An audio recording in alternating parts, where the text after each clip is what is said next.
Assalamualaikum warahmatullahi wabarakatuh. Perkenalkan, nama saya Siti Rozia dengan NIM 2285-2055. Saya dari kelas 5B. Baik, di sini saya akan membahas konsep dasar dan strategi asesmen dalam bimbingan dan konseling. Nah, baik, di sini asesmen dalam bimbingan konseling terbagi menjadi dua. Yang pertama ada asesmen teknik tes dan yang kedua di sini ada asesmen teknik non-tes.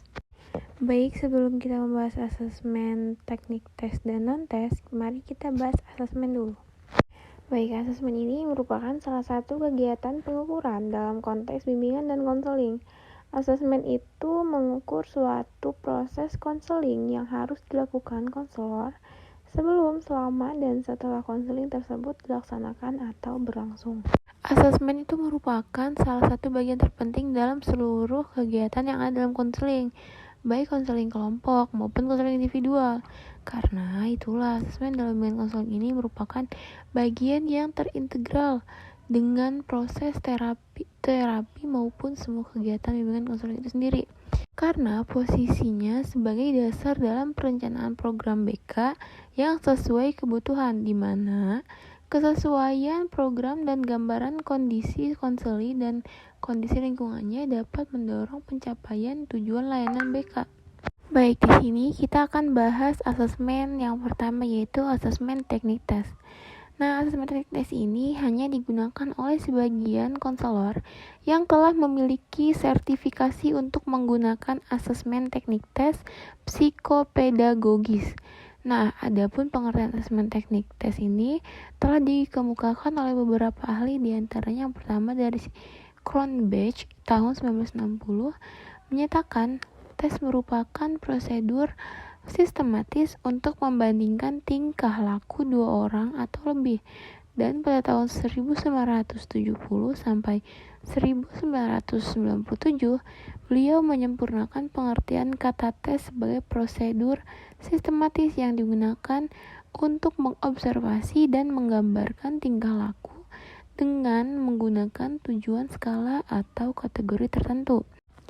Nah, di sini ada beberapa yang termasuk dalam asesmen tes. Yang pertama ada tes kemampuan kognitif, yang kedua ada tes kepribadian, yang ketiga ada tes psikometri, yang keempat ada tes fisik, dan yang terakhir ada tes kecerdasan emosional. Nah, selanjutnya yaitu membahas asesmen teknik non-tes. Asesmen teknik non-tes ini merupakan teknik asesmen yang tidak baku atau terstandar dan sebagian besar merupakan hasil produk pengembangan guru BK atau konselor. Baik, di sini menurut Gantinaka, EKW, dan Karsih 2011 menjelaskan bahwa asesmen dalam perspektif BK komprehensif ini meliputi.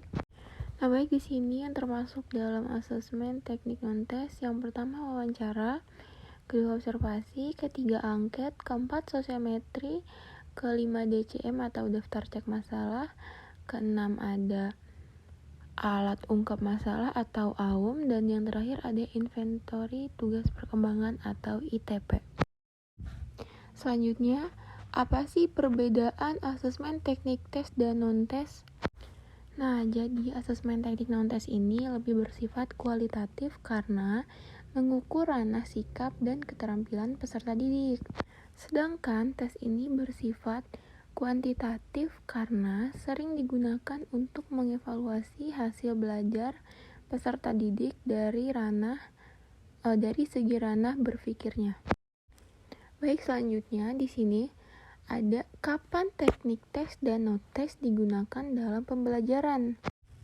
Dalam proses pembelajaran berlangsung, teknik evaluasi tes dan non-tes ini digunakan pada saat pembelajaran berlangsung maupun setelah proses pembelajaran selesai.